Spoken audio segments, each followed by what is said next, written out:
बिस्मिल्लाहिर्रहमानिर्रहीम। अस्सलाम वालेकुम। आज हम अपना नेक्स्ट टॉपिक स्टार्ट करेंगे न्यूरो सर्जरी। न्यूरो सर्जरी में जो मेजर कंटेंट हमारे पास आता है वो है neuro surgery and cranial surgery. Neuro surgery तो ब्रेन से रिलेटेड, ब्रेन के ऊपर जो कवरिंग होती है, क्रेनियम होती है, उससे रिलेटेड हम पैथोलॉजीज़ पढ़ेंगे, फ्रैक्चर्स पढ़ेंगे और उनकी मैनेजमेंट या फिर उनके लिए जो इन्वेस्टिगेशंस यूज़ होती हैं उनको हम देखेंगे और इन्वेस्टिगेशंस के बाद ट्रीटमेंट ऑप्शंस कौन से हैं और फर्दर हम देखेंगे कि कॉम्प्लिकेशंस कौन सी हो सकती हैं। सेकंड जो इसका पार्ट है न्यूरो सर्जरी में वो है spinal cord surgery. Spinal cord में हम स्पाइनल कॉर्ड का स्ट्रक्चर देखेंगे कंप्लीट, उससे रिलेटेड उसकी पैथोलॉजी, उसकी जो हमारे पास इन्वेस्टिगेशंस ऑप्शंस हैं वो देखेंगे, indications for surgeries, contraindications for surgeries और उसकी भी फर्दर हम कॉम्प्लिकेशंस देखेंगे और ट्रीटमेंट ऑप्शंस देखेंगे। तो मेजर आज जो हमारा टॉपिक है वो है क्रेनियल सर्जरी। क्रेनियल सर्जरी में हम इंडिकेशंस ऑफ क्रेनियल सर्जरी को देखेंगे, special investigations in brain diseases and trauma, types of operations देखेंगे and complications of cranial surgery. तो स्टार्ट करते हैं आज का टॉपिक। सबसे पहले हम देख लेते हैं इंडिकेशंस फॉर क्रेनियल सर्जरी। हमारे पास इंडिकेशंस में आ जाती हैं ब्रेन ट्यूमर्स, ब्लीडिंग है जिसे हेमरेज कहते हैं, या फिर ब्लड क्लॉट फॉर्मेशन जो कि ब्रेन में ही हो जाती है जिसे हम कहते हैं ब्लड क्लॉट को हम हीमाटोमा कहते हैं। सेरेब्रल एनोरिज्म्स हो जाते हैं जो हमारे ब्रेन के अंदर ब्लड सप्लाई है, वेसल्स हैं, उनकी डायलेशन हो जाती है। Damage to the tissues covering the brain. अब वो टिश्यूज़ कौन से हमारे पास डिफरेंट ड्यूराज होती हैं, जैसे रेटिनाइड मैटर है, हमारे पास ड्यूरा मैटर है और पाया मैटर है, और इनमें सबसे ज़्यादा डैमेज ड्यूरा होती है, तो इसलिए हमने कहा है कि ड्यूरा की जो डैमेज होगा। पॉकेट्स ऑफ इन्फेक्शन जिसे हम ब्रेन इन्फेक्शन भी कहते हैं, या फिर ब्रेन एब्सिस, इनमें हम क्रेनियल सर्जरी करेंगे। ये 5 ऑप्शन हैं हमारे पास। स्पेशल इन्वेस्टिगेशन जो कि ब्रेन डिजीज़ और ट्रॉमास में यूज़ की जाती हैं उसमें है सीटी स्कैनिंग वही कंप्यूटर टोमोग्राफी है हमारे पास, MRI, magnetic resonance imaging, PET होती है हमारे पास, पॉजिट्रॉन एमिशन टोमोग्राफी, स्पेक्ट है हमारे पास, single proton emission computed tomography, CSF test है, सेरिब्रोस्पाइनल फ्लूइड टेस्ट या इसे स्टडी भी कहते हैं, बायोप्सी, डिफरेंट टाइप्स हो सकती हैं बायोप्सी की, एक्सिजनल बायोप्सी है, इंसिजनल बायोप्सी है, या फिर नीडल बायोप्सी, जो कि तीनों हम यूज़ करते हैं, और EEG electroencephalography. Types of operations and surgeries में हमारे पास आ जाते हैं craniotomy, deep brain stimulation, biopsy, neuro endoscopy. अब बायोप्सी को हमने इन्वेस्टिगेशन में भी पढ़ा था और यहाँ पे भी पढ़ रहे हैं। मतलब एक्सिजनल बायोप्सी जो है वो ट्रीटमेंट ऑप्शन है, और जो हमारे पास नीडल बायोप्सी है या इंसिजनल बायोप्सी है वो हमारे पास आएगी इन्वेस्टिगेशंस में। न्यूरो एंडोस्कोपी है, पोस्टीरियर फोसा डीकम्प्रेशन है एंड थ्रोम्बेक्टमी है। कॉम्प्लिकेशंस कौन सी हो सकती हैं क्रेनियल सर्जरीज़ में? इन्फेक्शन है, ब्लीडिंग है, blood clot, pneumonia, unstable BP, seizures, muscle weakness, brain swelling, stroke and coma. ये मोस्ट कॉमन कॉम्प्लिकेशंस हैं ड्यूरिंग क्रेनियल सर्जरी या आफ्टर क्रेनियल सर्जरी। अब हम देखेंगे पेट और स्पेक्ट में डिफरेंस क्या है, जो कि इन्वेस्टिगेशंस में हमने पढ़ा था। पेट वही हमारे पास है, positron emission tomography can be use to evaluate organs और tissues for the presence of disease और other conditions. PET may also be use to evaluate the function of organs such as heart and brain. The most common use of PET is the detection of cancer and evaluation of cancer treatment। ये point याद रखने वाला है। पेट को most commonly हम cancer की evaluation के लिए यूज़ करते हैं और कैंसर ट्रीटमेंट के लिए यूज़ करते हैं। ये है हमारे पास पेट scanning. The main difference between SPECT and PET scan is the type of radio tracers used। दोनों में रेडियो ट्रेसर्स यूज़ होती हैं, लेकिन दोनों में डिफरेंट यूज़ होते हैं, इसलिए ये दो डिफरेंट टाइप्स ऑफ इन्वेस्टिगेशंस हैं। स्पेक्ट स्कैन में गैमा रेज यूज़ होती हैं, लेकिन पेट में हमारे पास decay of radio tracer scans produce small particles cause positron. तो ये मेजर डिफरेंस हो गया। पेट में हमारे पास यूज़ होती हैं पॉजिट्रॉन और स्पेक्ट में हमारे पास यूज़ होती हैं gamma radiations. A positron is a particle with roughly the same mass as an electron but oppositely charged. Head injuries हैं, स्कैल्प की इंजरीज़ आ जाती हैं, स्कल की इंजरीज़ हैं और ब्रेन की इंजरीज़। अब स्कैल्प हमारे पास क्या है, स्कैल्प स्कल एंड ब्रेन को हम देखेंगे। स्कैल्प हमारे पास आउटर कवरिंग होती है बोन के ऊपर, जो स्किन है डिफरेंट स्किन की फिर लेयर्स आ जाती हैं। स्कल हमारे पास मेन बोन हो गई, जिसमें हमारे पास वो फ्रंटल बोन है, टेम्पोरल है, प्राइटल है, ऑक्सीपिटल है, ये सब वही स्कल में आती हैं। और अंडरलाइन ब्रेन है, जैसे हम एंटीरियर फोसा, मीडियल फोसा और पोस्टीरियर फोसा में डिवाइड करते हैं। अब स्कैल्प को में फर्दर हमारे पास 5 लेयर्स आ जाती हैं। सबसे ऊपर वाली वही स्किन है, स्किन के बाद एस फॉर स्किन हो गया, इसके निमोनिक से ही हम याद रख सकते हैं। सी फॉर कनेक्टिव टिश्यूज़ होते हैं, ए फॉर एपोन्यूरोसिस है, L for loose areolar tissues हैं और बी फॉर हमारे पास पेरिक्रेनियम है या फिर इसे पेरीओस्टियम भी कहते हैं। स्कैल्प इंजरीज, स्कैल्प यही जो हमारे आउटर कवरिंग है स्कल की हैज़ रिच ब्लड सप्लाई, बहुत रिच ब्लड सप्लाई इसकी होती है। अगर लेसिनेशन हो जाए तो सीवियर ब्लीडिंग होगी। If not controlled this can be managed by debridement and suturing. अगर ये ब्लीडिंग कंट्रोलेबल नहीं हुई तो फिर हम इसे ट्रीट करते हैं by debridement and suturing. Skull injuries हैं फिर हमारे पास, cause is crushing are the severe forces. Skull की इंजरीज़ बोन की इंजरीज़ क्यों होती हैं, जब बहुत ज़्यादा फोर्सेस हों। तो बहुत ज़्यादा फोर्सेस की वजह से फ्रैक्चर्स हो सकता है। फ्रैक्चर दो तरह का होगा, लीनियर फ्रैक्चर हो सकता है या फिर डिप्रेस्ड फ्रैक्चर की वजह से एक्स्ट्रा ड्यूरल या फिर सब ड्यूरल हैमरेज या फिर हीमाटोमा फॉर्मेशन हो सकती है। Base of skull fracture may cause CSF leakage from nose and CSF fistula। अब डिपेंड करता है कौन से फोसा का फ्रैक्चर है, उसी फोसा से रिलेटेड CSF लीकेज हो सकती है। अगर तो इंटीरियर फोसा का है तो इंटीरियर फोसा की वजह से आइज से CSF लीक हो सकता है, नोज़ से हो सकता है। अगर नोज़ से होगा तो उसे कहेंगे रिनोरिया, और इसकी वजह से CSF फिस्टूला कहते हैं हम, एबनॉर्मल चैनल बन जाता है CSF के लिए। Injury to the olfactory and auditory nerves are common. Olfactory हमारे पास फर्स्ट क्रेनियल नर्व है और ऑडिटरी हमारे पास 8th क्रेनियल नर्व है, वेस्टिबुलोकोक्लियर जिसे कहते हैं। मोस्ट कॉमनली ये दोनों first and 8th cranial nerve injured होती हैं। अब ये टाइप्स ऑफ वही स्कल फ्रैक्चर्स हैं। लीनियर फ्रैक्चर है, जैसे कि हमें ये हेयर लाइन नज़र आ रहा है और जहाँ पे ये डिप्रेस्ड फ्रैक्चर है, पूरी की पूरी जो बोन है वो अंदर को धंसी हुई है। ये फर्दर हमारे पास ब्रेन अब आ गया। ब्रेन को हम 3 पार्ट्स में डिवाइड करते हैं, interior fossa, middle fossa and posterior fossa. जैसे कि हमें नज़र भी आ रहा है, जो ब्लू कलर का है फ्रंट पे है वो इंटीरियर फोसा, जो पिंकिश है वो हमारे पास है मिडिल फोसा, और एंड पे जो ग्रीन कलर का है वो है हमारे पास posterior fossa. Cerebrospinal leak. A cerebrospinal fluid leak is when the fluid surrounding your brain and spinal cord leaks out from where it's supposed to be. Some possible symptoms. अब CSF year से भी discharge हो सकता है, आई से हो सकता है, नोज़ से हो सकता है, माउथ से हो सकता है, या इसका फिस्टूला भी हो सकता है। इनके अलावा कोई और एबनॉर्मल ओपनिंग हो सकती है।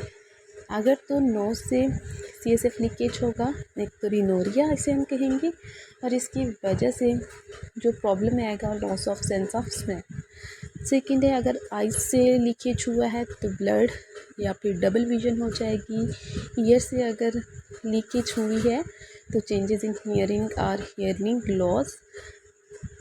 Hearing your pulse in your ears. Seizures हो सकती हैं इसकी वजह से, अगर एबनॉर्मल पाथवे बना है। नेक पेन एंड स्टिफनेस हो सकती है अगर मेनिंजेस का डैमेज हुआ है, मेनिंजाइटिस हुआ है, तो ये जो नेक स्टिफनेस है उसमें ज़्यादा कॉमन है। लॉस ऑफ एपिटाइट हो सकती है। हेडेक, समथिंग सीवियर और अनबियरेबल। डिजीनेस और वर्टाइगो हो सकती है। बैलेंस एंड गेट प्रॉब्लम हो सकती हैं। लाइट सेंसिटिविटी हो सकती है, फोटोफोबिया जिसे कहते हैं। Nausea and vomiting. Physical science of skull fractures. सबसे पहले तो हम देखेंगे स्कल में, अब हम देख रहे हैं स्कल एंड अंडरलाइन ब्रेन। अब इंटीरियर फोसा फ्रैक्चर इसकी वजह से होगा, जब भी इंटीरियर फोसा फ्रैक्चर में हमारे पास नेज़ल ब्लीडिंग हो सकती है, वही रिनोरिया हो सकता है, CSF रिनोरिया। अगर ब्लीडिंग हुई तो वही नेज़ल ब्लीडिंग कहेंगे। क्रेनियल नर्व इंजरीज 1 एंड 6 हमारे पास अब्ड्यूसेंट नर्व होती है और फर्स्ट हमारे पास ऑल्फैक्टरी नर्व है। तो जब भी इंटीरियर क्रेनियल फोसा का फ्रैक्चर होगा, olfactory and abducent nerve most commonly damage होती हैं। Basal fracture of the interior skull cause blood leakage in the periorbital tissues। periorbital ये आई की सराउंडिंग में जो टिश्यूज़ हैं उनमें ब्लड लीकेज होता है, तो जिसकी वजह से रैकून आइज़ या पांडा बियर आइज़ बन जाती हैं। ये इस तरह की होगी अपीयरेंस आइज़ की, रैकून आइज़ या पांडा बियर आइज़। नेक्स्ट है हमारे पास middle fossa fracture. Bleeding from ears. जब भी मिडिल फोसा का फ्रैक्चर होगा तो ईयर से ब्लीडिंग हो सकती है। ईयर से CSF लीकेज हो सकता है, जिसे हम कहेंगे ओटोरिया। क्रेनियल नर्व जो इसमें इंजर होती हैं वो है हमारे पास 7 and 8 due to petrous bone fracture. 7 है हमारे पास फेशियल नर्व और 8 वही वेस्टिबुलो कॉक्लियर, ये ओटोरिया। थर्ड टाइप है हमारे पास posterior fossa fracture. Bruising over sub occipital region. Cranial nerve जो मोस्ट कॉमन इसमें इंजर्ड होती है वो है 9, 10 और 11th। Bruising over the mastoid region. 9th है हमारे पास ग्लोसोफिरिंजियल, 10th है हमारे पास वेगस और 11th होती है एसेसरी। पोस्टीरियर में वही ग्लोसोफिरिंजियल, वेगस एंड एसेसरी नर्व ज़्यादा कॉमन होती हैं। मस्टाइड रीजन पे मस्टाइड बोनी प्रोमिनेंस है, बिहाइंड द ईयर होती है। अगर वहाँ पे ब्रूजिंग होगी तो इसे हम कहेंगे बैटल साइन पे, इस तरह की अपीयरेंस होगी। मैनेजमेंट है स्कल फ्रैक्चर के लिए, follow the guidelines provided by ATLS। अब ATLS में हमारे पास प्राइमरी सर्वे हम करते हैं और सेकेंडरी सर्वे करते हैं। ATLS की फुल फॉर्म है advance trauma life support. Primary survey में हम निमोनिक फॉलो करते हैं, ABCDE फॉर एयरवे को हम इन्वेस्टिगेट करते हैं, क्लियर करते हैं, ट्रीट करते हैं। B फॉर होता है ब्लीडिंग। अगर कोई भी ब्लीडिंग है जो कि हमें नज़र आ रही है तो हमने ब्लीडिंग को कंट्रोल करना है।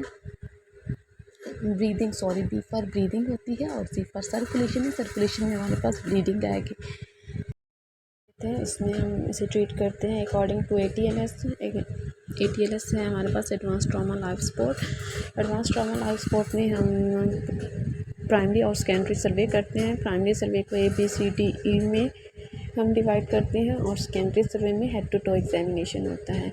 तो A से हमारे पास होता है एयरवे को हमने क्लियर करना होता है और उसे ट्रीट करना होता है। B से है हमारे पास ब्रीदिंग को देखना है, उसकी असेसमेंट करनी है और उसे ट्रीट करना है अकॉर्डिंग टू एबनॉर्मेलिटी। C से सर्कुलेशन है, ब्लीडिंग है, हमने उसे मेंटेन करना होता है। D से हमारे पास होता है डिसेबिलिटी, अगर कोई हुई है तो उसको देखेंगे। और E से हमारे पास होता है एक्सपोजर या इन्वायरमेंट। और सेकेंडरी सर्वे जैसे कि पहले बताया हेड टू टो, उसमें सारे बाकी जो सिस्टम्स हैं उसको भी हम एवेलुएट करते हैं, एग्जामिन करते हैं और अकॉर्डिंग टू देन हम उन्हें ट्रीट करेंगे। NG should never attempted in ER emergency room, emergency department. Reason क्या है क्यों नहीं देते NG हम, क्योंकि इसकी वजह से ब्लीडिंग और ज़्यादा हो जाएगी। अगर तो लीनियर फ्रैक्चर है तो लीनियर फ्रैक्चर को हम कंजर्वेटिव मेथड से ट्रीट करेंगे। अगर तो डिप्रेस्ड फ्रैक्चर है वो डिपेंड करता है कि बोन कितनी डिप्रेस हुई हुई है। अगर तो लेस देन दी स्कल बोन थिकनेस है तो फिर हम इसे ऐसे ही छोड़ देंगे, वो खुद ब खुद हील हो जाएगा, उसकी रिडक्शन हो जाएगी। लेकिन अगर more than skull bone thickness है तो फिर हम उसे लिफ्ट करेंगे। क्यों और स्पेशली हम ये भी देखते हैं थिकनेस की बेस पे। और सेकंड चीज़ हम देखते हैं कि प्रेजेंटेशन क्या है पेशेंट की। अगर तो पेशेंट को फिट्स हैं, हीमाटोमा की फॉर्मेशन है या उससे रिलेटेड कोई सीवियर सिम्टम्स आ रहे हैं, साइंस आ रहे हैं, तब भी हम डिप्रेस्ड फ्रैक्चर को जो है वो लिफ्ट अप करते हैं और फिर उसे ट्रीट करते हैं। ब्रेन इंजरीज़ आ जाती हैं। ब्रेन इंजरीज़ हमारे पास कोप इंजरीज़ हैं, काउंटर कोप इंजरीज़ हैं, कंकशन है, बोन फ्रेगमेंटेशन है, एक्सोनल इंजरी है, ब्रेन स्टेम कंटूजन, ये सारी की सारी हमारे पास प्राइमरी ब्रेन इंजरीज़ हैं। अगर हम कोप इंजरीज़ को देखें तो जहाँ पे भी हिट होगा उसकी अंडरलाइंग जो ब्रेन डैमेज होगा उसे कहेंगे कोप इंजरीज़। काउंटर कोप इंजरीज़ हमारे पास होता है क्योंकि ये एक हॉलो ऑर्गन में स्कल है, स्कल के अंदर ब्रेन जो है वो फ्रीली मूव कर सकता है। जैसे हेड हमारा हाई वेलोसिटी के साथ एक्सेलरेट करेगा, एक तो जहाँ पे हिट हुई है वहाँ पे ब्रेन डैमेज होगा, और सेकंड जो ब्रेन है स्कल के अंदर स्पीड से मूव करता है और अपोजिट साइड पे स्कल पे जाके हिट करेगा, तो दूसरी साइड पे भी इंजरी हो जाएगी। उसे हम कहते हैं counter coup injury. Concussion, bone fragmentation, axonal injury and brain stem को हम नेक्स्ट देखते हैं। ये हमारे पास क्लिनिकल फीचर्स हैं ब्रेन इंजरीज़ के।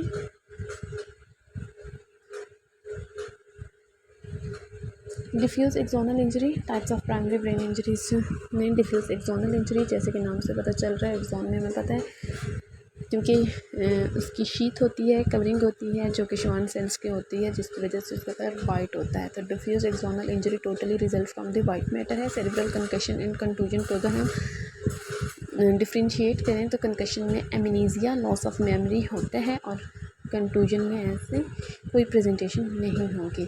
उसमें स्मॉल एरियाज़ होंगे लेसिरेशन के, हैमरेज के, जो कि हमें सीटी स्कैन पे क्लियरली अब नज़र आएंगे। क्लिनिकल फीचर्स हैं ब्रेन इंजरीज़ के। क्लिनिकल फीचर्स में अगर हम देखें तो सबसे पहले तो जो इंट्राक्रेनियल प्रेशर होता है वो इंक्रीज़ होता है। अब इंट्राक्रेनियल प्रेशर क्यों इंक्रीज़ होता है, रीज़न ये है कि ब्रेन की सेरिब्रल परफ्यूजन यानी कि वो कम हो जाती है। सेरिब्रल परफ्यूजन कम कैसे हुई, क्योंकि सेरेब्रल परफ्यूजन हमारे पास इक्वल होता है normal BP subtracted by the intracranial pressure. ऊपर हमने क्या कहा है, इंट्राक्रेनियल प्रेशर इंक्रीज़ हो जाता है जब भी ब्रेन इंजरी होती है, तो बीपी में से हम वही रेज्ड इंट्राक्रेनियल प्रेशर जब सब्ट्रैक्ट करेंगे तो हमारे पास ऑटोमेटिकली सेरेब्रल परफ्यूजन डिक्रीज़ होगी। डिक्रीज सेरेब्रल परफ्यूजन की वजह से सेरेब्रल इस्कीमिया होता है, मतलब जो वो नॉर्मल हमारी सर्कुलेशन होती है वो कम हो जाएगी, जिसकी वजह से पुशिंग रिफ्लेक्स सेंटर जो है वो इफ़ेक्ट होगा इस्कीमिया की वजह से, और पुशिंग रिफ्लेक्स जनरेट होगा। अब पुशिंग रिफ्लेक्स क्या है, ये फिजियोलॉजिकल नर्वस सिस्टम रिस्पॉन्स है जब भी इंक्रीज्ड इंट्राक्रेनियल प्रेशर होता है, उसके रिजल्ट में ये पुशिंग रिफ्लेक्स जनरेट होता है।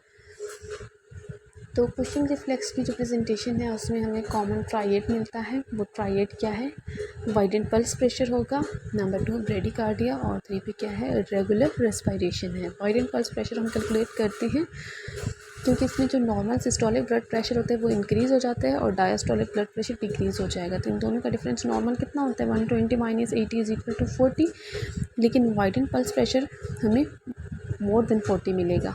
Bradycardia more than 100 heart beats होंगे, और इरेगुलर रेस्पिरेशन। सेकेंड टाइप है ब्रेन इंजरीज़ की secondary brain injuries occurs after the initial injuries due to. अब सेकेंडरी ब्रेन इंजरी की रीज़न क्या होती है, हिपोक्सिया, लो ऑक्सीजन लेवल, या फिर hypercapnia, more carbon dioxide level. दोनों चीज़ें, कम ऑक्सीजन हो या ज़्यादा कार्बन डाइऑक्साइड हो, वो ब्रेन का डैमेज काज करेंगी।